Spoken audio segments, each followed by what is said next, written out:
Healing Arthritis Lorettas story. The Edgar Cayce readings helped me to heal my rheumatoid arthritis almost 30 years ago.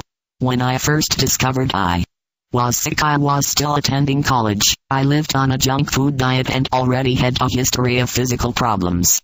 One day in a bookstore, I bent down to look at books on a lower shelf and my right knee popped. A visit to the doctor revealed that I had arthritis. For 8 years the pain grew steadily worse, until I was virtually crippled. My knees were so tender that the sensation, when they accidentally touched, was excruciating. I consulted 4 different doctors without improvement, and became really alarmed when they proposed scraping the bone and draining out the fluid with long needles. Another family member had tried this and it was not effective. I was in unrelenting pain 24 hours every day. During this time I continued to seek healing, prompted by an inner voice, which kept telling me the body is meant to be well. On one occasion I even attended a service by a famous healer, but was not one of those who were healed. I also read some books about health, but they were simply not convincing.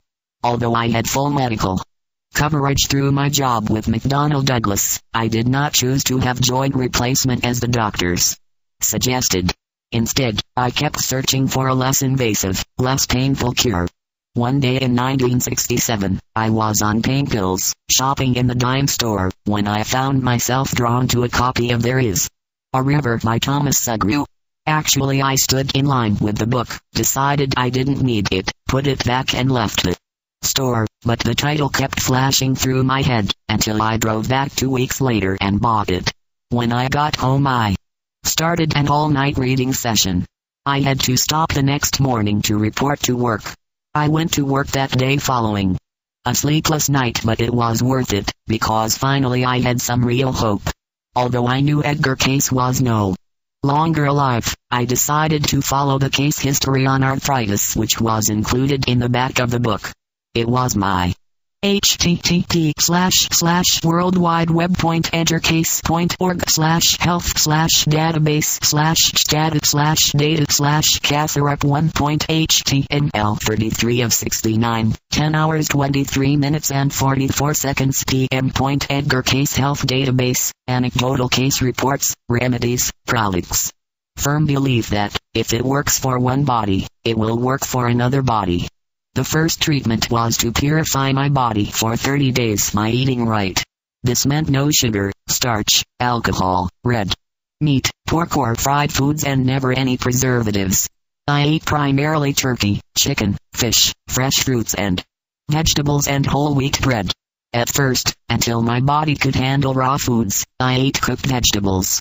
Cabbage and bananas were also to be avoided in this program. Lamb was allowed, but I don't like it, so I passed on lamb. Although I did not adhere to this diet perfectly, I knew it was helping my body to change, cell by cell. After 30 days of purifying the bloodstream through diet, I began taking Epsom salts baths once a week, using 5 pounds to a tub of water as hot as I could stand. I would soak in the bath for 35 minutes, rubbing my sore joints. After rinsing with fresh water, I would spread a plastic sheet on my bed and then sit on this, while I massaged my joints with peanut oil. Then I would go to rest or sleep. The next part of the treatment, Atomidine dosage, was more difficult, because first I had to find the Atomidine. At that time, There Is a River did not have an address for the A.R.E. And when I located them, they were slow to respond. Through A.R.E. I obtained an address for a Virginia Beach pharmacy which served as a supplier.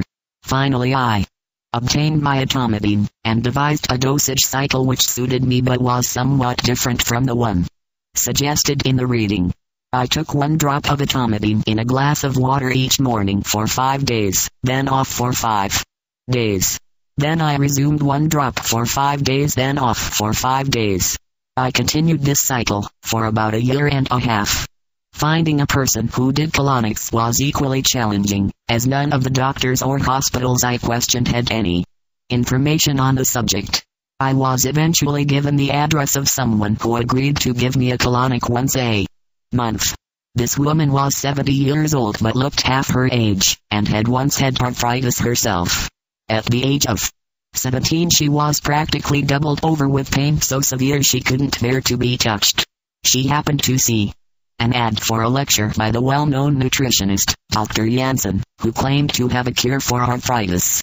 He was persuaded to undertake her treatment, which consisted primarily of juice fasts and colonics. After she was cured, she devoted her life to giving colonics herself. My other case recommendation was to have a spinal adjustment twice a week. I found a wonderful chiropractor who included some massage as a part of the treatment. During this time I was often discouraged, especially at first. I would look in the mirror and cry, because there was no visible progress. But as the months went by I began to improve, slowly but surely, and cell by cell. After a year and a half I was free of pain, except for an ache in my fingers when rain was due, which I thought I could live with. Finally, I was attending the annual A.R.E. conference in Asilomar, California, when I discovered it had rained during the night and I had felt no symptoms. I knew then I was healed at the deepest cellular level. Since that time my arthritis has not returned despite decades of stress on my fingers caused by my typing job. I used to be an atheist, but once I started getting well I decided that, if Cayce was right about the care of the body, he was probably correct about other things as well. This prompted me to pull out There Is a River again and read the philosophy section in the back of the book. I decided to join the A.R.E. and am now a life member. I thank God and Edgar Cayce every day for my healing.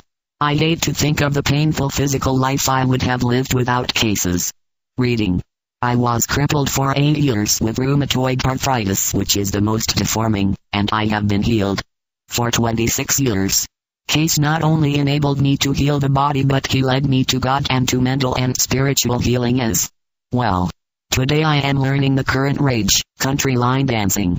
Country line dancing would not be possible for me today, if it were not for Cayce having laid down his life daily to make mine livable and fun. Left square bracket note, the preceding story was submitted to David Macmillan on November 15, 1998 by the author, Loretta G. right square bracket.